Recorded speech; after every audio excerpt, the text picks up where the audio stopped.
Students are back in the classroom at the Clark County School District. The first bells rang, welcoming students back across the valley this morning.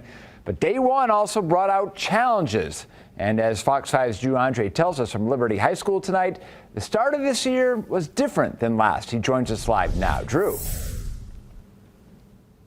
Well, that's right, John. And I spoke with Liberty High's principal. He said they were one of the lucky ones because they were essentially fully staffed on day one, unlike a lot of other schools.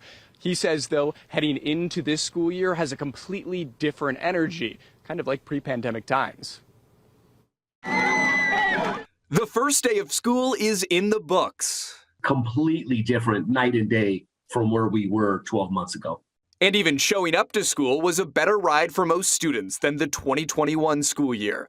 When last August there were more than 250 bus driver vacancies. This year, down to about 80. Many schools face different start times, but the majority of buses arrived on time. I think it felt like a smoother return to school in general. PTA President of Nevada and CCSD parent Rebecca Garcia said transportation and less unknown to start the school year made for an overall better start to the year.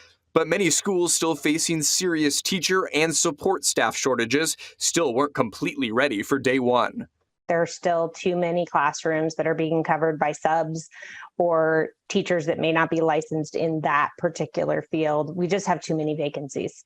And not all students were able to get to the classroom Monday. Some were turned away due to issues over proof of residency, leading to long lines and frustrated parents, mostly impacting families with shared housing.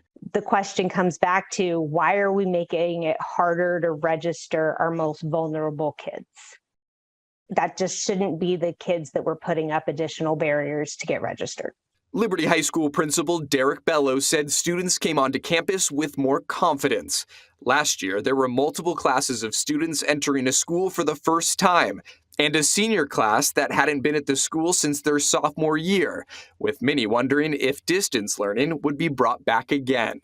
A lot of time spent, certainly in the first number of months there last year, getting everybody back to the speed and getting them used to in-person, face-to-face instruction.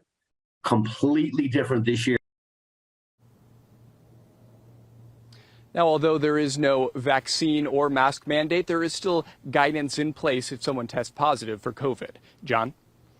Drew, thank you. And CCSD says it has more than 1,300 teacher vacancies to begin this school year. And front of mind for many parents this year, school safety.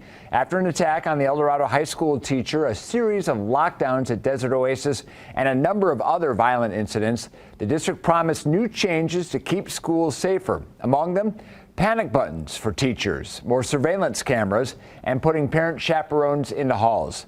Superintendent Jesus Chara says they began this year without needing law enforcement to step in. He's asking for parents to keep it that way. You are the first line of defense. You are the key partners.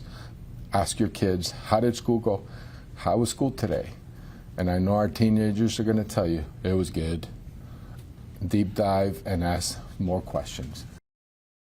He added that principals, teachers, and law enforcement are trained and ready to step in if there is a violent incident on campus.